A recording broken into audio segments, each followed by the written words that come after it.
আর এবার নজর রাখবো যাদবপুর লোকসভা কেন্দ্রের অন্যতম একটা বিধানসভা কেন্দ্র ভাঙড়। আর ভোটের আগে ফের উত্তপ্ত হয়ে উঠেছে ভাঙড়ের সাতুলিয়া। সেখানে বোমাবাজির ঘটনা দেখুন।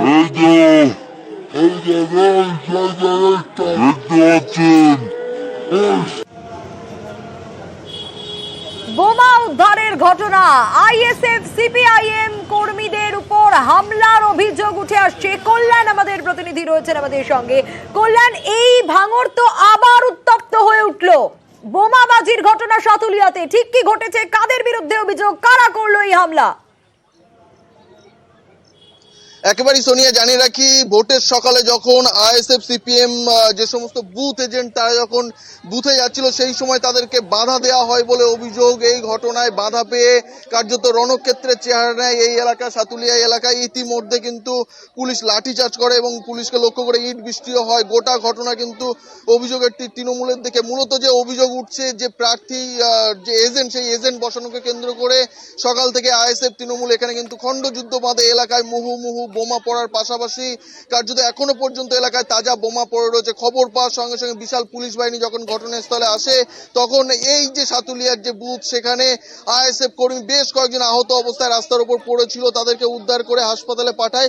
পরে যে সমস্ত আইএসএফ এবং সিপিএম এর যে সমস্ত কর্মীরা রয়েছে তারা এখানে বসে কার্যত রাস্তা অবরোধ করে।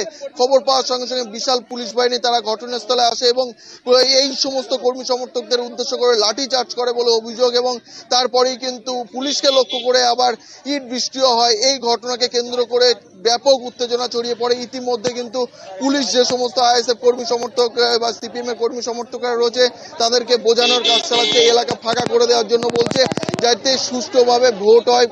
প্রাথমিকভাবে পুলিশের সেই চেষ্টা করছে। আমি কথা বলে নেবো সরাসরি একজনের সঙ্গে। কি হয়েছিল আপনাদের এখানে? কি হয়েছিল দাদা, কি হয়েছে?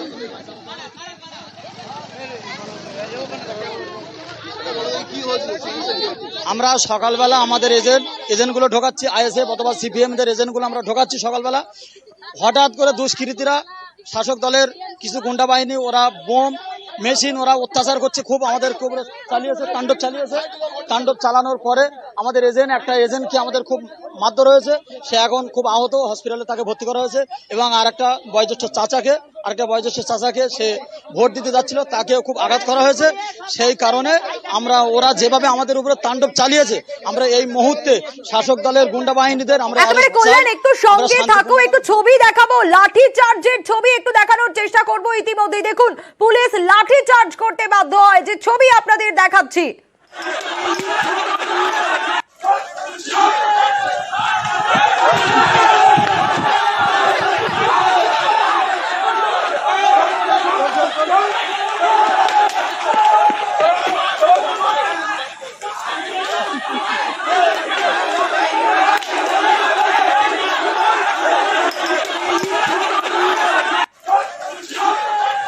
আবার আমি কল্যাণের কাছে যাব। কল্যাণ, পোলেরহাট থানার পুলিশ ঘটনাস্থলে পৌঁছয়, এই মুহূর্তে ঠিক কি অবস্থা, কি পরিস্থিতি একটু জানতে চাইবো। একেবারেই আমি এই মুহূর্তে দেখানোর চেষ্টা করব।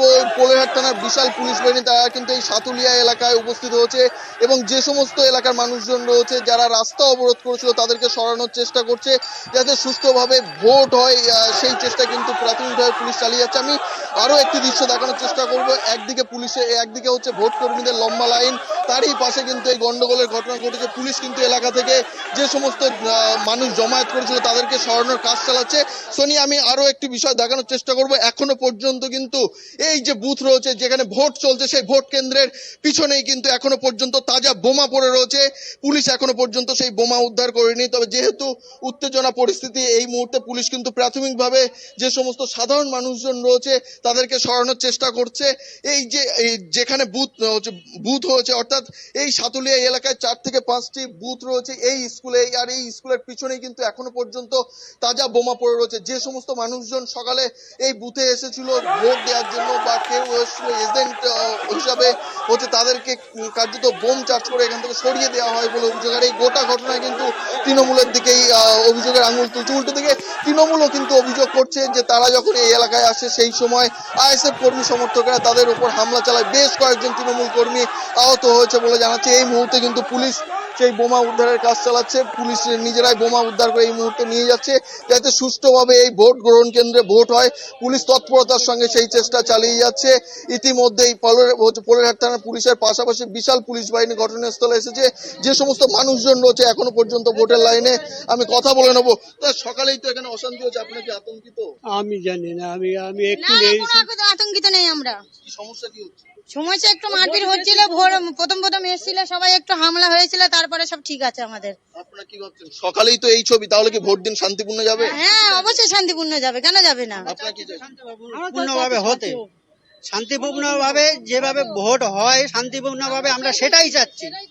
একেবারে শুনি এলাকার যে সমস্ত মানুষজন, সাধারণ মানুষজন, তারা কিন্তু চাইছে এই সকালটা এমন ছবি হলেও ভোট দিন যেন শান্তিতে এই এলাকায় কাটে বা শান্তিতে যাতে ভোট দিতে পারে, সেই চেষ্টায় কিন্তু একদিকে যেমন প্রশাসন চেষ্টা করছে, তারই পাশাপাশি সাধারণ যে সমস্ত ভোটাররা রয়েছে তারাও কিন্তু চেষ্টা চালাচ্ছে যাতে এই শান্তিপূর্ণভাবে ভোটটা হয় এলাকায়। সোনিয়া, কল্যাণ সঙ্গে থাকো, কারণ শুধু এই ঘটনাটাই তো নয়, গতকালের ঘটনা রাতেও তো উত্তপ্ত হয়ে উঠেছিল। তৃণমূল আইএসএফ সংঘর্ষের ঘটনা ঘটেছিল, উত্তপ্ত পরিস্থিতি ছিল ভাঙড় জুড়ে। সেই ছবি আপনাদের দেখাচ্ছি। এখানে অভিযোগ যে আইএসএফ প্রার্থী যাদবপুরের আইএসএফ প্রার্থী, তার গাড়িতে হামলা চালানো হয়েছে। তৃণমূলের বিরুদ্ধে এই অভিযোগ ছিল। কল্যাণ আমাদের প্রতিনিধি আমাদের সঙ্গে রয়েছেন। কল্যাণের কাছে আমি আরো একবার যাব। কল্যাণ, এই ঘটনাই নয়, শুধু সাতুলিয়ার ঘটনা নয়, গতকাল রাতের ঘটনাও, যেখানে যাদবপুরের আইএসএফ প্রার্থী তার গাড়ির ওপর হামলার ঘটনাও ঘটেছিল।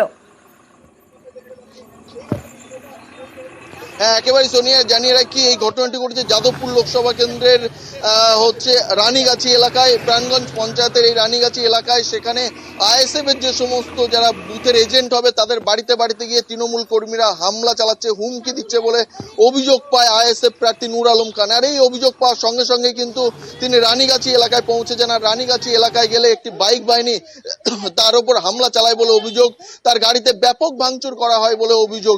এই ঘটনার পর তিনি ভাঙড় থানায় লিখিত অভিযোগ দায়ের করেন। পুলিশ এই ঘটনায় এখনো পর্যন্ত কাউকে আটক বা গ্রেপ্তার করতে পারেনি। তবে আইএসএফ যে প্রার্থী রয়েছে তার দাবি যে পুলিশ অবিলম্বে যদি গ্রেপ্তার না করে ভোটটা শান্তিতে মিটলো, তারপরে কিন্তু বড়সড় আন্দোলনে নামবে আইএসএফ কর্মী সমর্থকেরা। সোনিয়া, বেশ কল্যাণ, অবশ্যই নজর থাকবে দিনভর।